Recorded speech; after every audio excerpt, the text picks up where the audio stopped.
Have you ever been excluded from something and wondered why? Stay tuned for a reading where a woman wants to know why she was excluded and what she could do about it. Hi everybody, I'm Sue Ellen Clayton. Welcome to my channel where we're learning how to read tarot one card at a time. In today's video, we'll be looking at 3 cards to answer the question, why was I excluded from this group? I will be using the Radiant Rider-Waite Tarot, and there is a link below. This question was posted anonymously on Facebook by a woman who I will call Bethany. She gave no other information beyond her question, why was I excluded from this group? She drew 3 cards, which are Death, the Moon, and the 10 of Swords. She did not mention that she had used a spread. Before I look at the cards individually, I wanted to share my first impressions. Right off the bat, this is not the cheeriest reading that I've ever seen. My initial feeling is how painful Bethany feels to be excluded. We humans are social animals and like to be with other members of our herd. In nature, when animals stray from their herd, they can literally die because there is no one to protect them. In modern day, it just feels like it. Yet the first and third cards are about death, and I think that speaks to the pain of the situation. Let's look at the progression of the sky.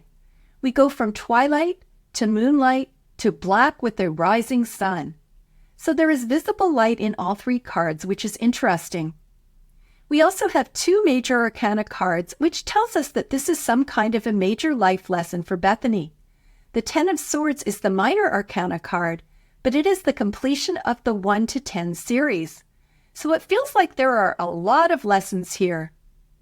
The first and third cards have a dead person on the ground. Also, the pillars that we see in the Moon card are the same pillars that we see in the Death card. We also see water in all 3 cards, which is interesting. It is at the bottom of the Moon card and in the middle of the 2 outside cards. I'm going to bounce around a bit and start the reading with the third card, the 10 of Swords. Bethany did not say that she used a spread, but if she did, the 10 of Swords would be the outcome, and I think it gives us the biggest clue as to why she was excluded from the group. Just a note about reading tarot cards. There is no tarot law that I know of that requires you to read cards from left to right. It is okay to start with the card that you are most drawn to and move around in an order that works for you. So that's what I'm doing today. The 10 of Swords certainly doesn't depict someone who is wanted by the group. I think if you were stabbed along your spine 10 times, you probably would not feel very welcome either. So the question is, what happened? How do we interpret the 10 of Swords? Stabbed in the back is a metaphor for being deceived or betrayed, so for some reason, the group is not happy with Bethany. They believe that she acted against their interests. The Suit of Swords is about thoughts and communication, so I'm guessing that the group believes that she thought or said something that betrayed them. I'm guessing that the group believes Bethany has been gossiping, revealing secrets, or even spreading rumors that made the group feel like they could no longer trust her. It was obviously something serious. When we read the aces through 10s, aces are about beginnings and 10s are about completion. There's really no place to go from here. There was probably a long build-up that led to this situation. I don't think that this was a minor issue. It had been building for a long time, and Bethany did something really wrong to warrant this kind of punishment. Let's bounce back to card number 1, which is Death. I look at this card and see people all looking at the skeleton on the Death card. Having a skeleton riding a horse means that he is above everyone on the ground. This shows that his power is greater than the others shown in the card. From Bethany's viewpoint, I feel that Death is like the cool kid in high school that she wants to be like. From the images on the card, I believe that this is someone like the prom queen who is popular, beautiful, and gets to hang out with the equally popular and handsome prom king. Someone who would literally ride into a situation on a white horse and not care about how many people were left in her wake. You can view the people around the prom queen as a group who look like they idolize her. They would do anything to share in her popularity, even if it kills them. Maybe that's the prom king under her feet with his crown knocked off. We have a religious figure who worships her, the child who looks at her with curiosity, and then the maiden who is part of the inner circle but for some reason is looking away. The death card is about transformation, and we normally think about it representing some kind of a good transformation, such as releasing old beliefs or patterns that have been holding you back. But what if, in this case, it represents the beginning of a more negative transformation, where Bethany decides that she is willing to do anything to be part of this inner circle? She is willing to go to any length to be part of this group. You've made it this far in the video, and I wanted to stop and ask for a favor if you're not already a subscriber, and that is to please hit the subscribe button. It is free for you, and it will help me grow this channel. Plus, it means that you won't miss anything. Thanks so much, and if you're already a subscriber, I truly appreciate your ongoing support. Now let's get back to the video. Last, we'll move into the middle card, the moon, and then I'll circle back and talk a bit more about each card. The moon is about mysteries, and I feel like Bethany is genuinely baffled about why she is exiled from the group. On the other hand, I believe that the group feels like Bethany is hiding things from them. I see Bethany as the crayfish crawling out of the water. I feel like she's the unwanted kid's sister, looking at what I see representing two potential groups of friends, the dog and the wolf. The dog represents the tame canine who is disciplined, rational, loyal, and civilized. If you are applying this to a friend group, these would be the people who helped you study for a chemistry test or saved a spot for you to eat lunch with them in the cafeteria. This dog represents the conscious, civilized part of your mind. The wolf represents the bad boy group. Wolves are wild and take action based on primal instincts. These are the kids in high school who got drunk and then raced their dad's sports car down a busy street. The wolf represents the unconscious, instinctual part of the mind. As we can see, both are on opposite sides of the path. I don't think that Bethany really cares which side of the path she falls on. She just wants to be part of the group. As I mentioned, I believe that Bethany is represented by the crayfish. She's a little different and she doesn't quite fit into the pack. She's an outsider. After all, she's a crustacean and lives in the water. The crayfish is often seen as beginning her journey from the unconscious depths of her mind, symbolized by the water, to become more conscious, as symbolized by her emerging from the water and getting onto land.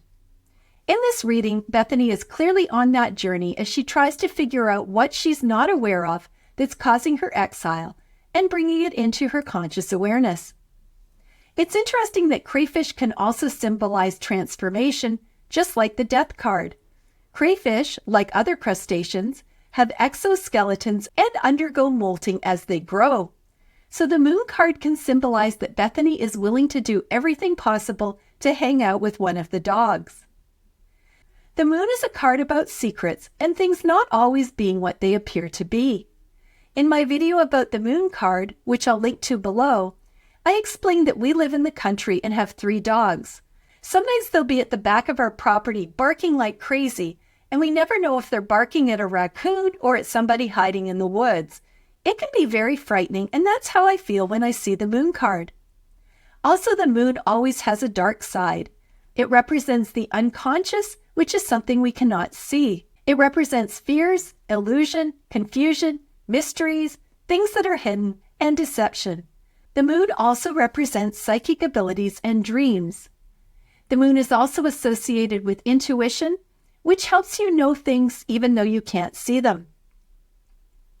From the standpoint of the group, I believe that they see Bethany to be someone who hides things and has deceived them. They see her as odd and not really fitting in to begin with. They also see her as being overeager to fit in, even though she does not. They believe that Bethany is doing something and that Bethany is not how she appears to be and is somehow deceiving them. Let's talk about the pillars that we see in both death and the moon. These both indicate transitions. In the death card, it likely represents the transition between phases in your life, including a spiritual rebirth. In the moon card, it likely represents the choice between your conscious and subconscious. Both of these indicate that Bethany had to make choices. It was these choices that led her to being exiled. In reading all three cards together, I think that the reason Bethany is being excluded from the group is that people don't trust her. So let's summarize. In the Death card, it seems like a major event occurred in Bethany's life where she was jealous of someone who she thought was better than her. She felt excluded and decided she was willing to do anything to be part of a group of friends. In the Moon card, we see Bethany represented by the crayfish, who is an outsider and yearning to have friends. She has two choices for friend groups, the civilized, good group or the wild, bad boy group.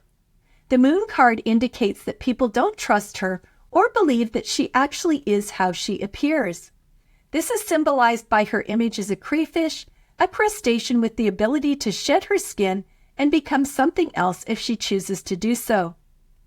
Finally, we get to the Ten of Swords, where Bethany has literally been stabbed in the back because the group believed that she acted against their interests. After a long build-up, the group determined that Bethany was gossiping, revealing secrets, or even spreading rumors to the point that the group could no longer trust her. I want to make a few final comments. Now that we've answered Bethany's question by telling her that she's been exiled because the group doesn't trust her, should we end the reading there? She is not in front of me, so I don't know if she would fess up to spreading rumors or insist that none of this is true. However, it doesn't matter if it's true because that's what the group believes. However, I like to end readings on a positive note, and that is still possible with the Ten of Swords, because it can represent the end of a very painful time in your life and the promise of a new day. So I would tell Bethany that, now that she knows why she's been exiled from the group, which is because they don't trust her, she can make decisions and start fresh. If she did betray them, perhaps she can apologize and make things right. Or if she did nothing wrong, she needs to do some serious soul searching and figure out why she's giving off the impression that she is not trustworthy. It might be that she's so starved for friends that she's trying to be friends with everyone, and that includes associating with some unsavory characters that don't make her seem very trustworthy. I hope this video gave you some ideas that you can apply to your tarot practice. Please leave a comment if you'd like to share what you've learned. Thanks so much for watching, and I'll see you next time.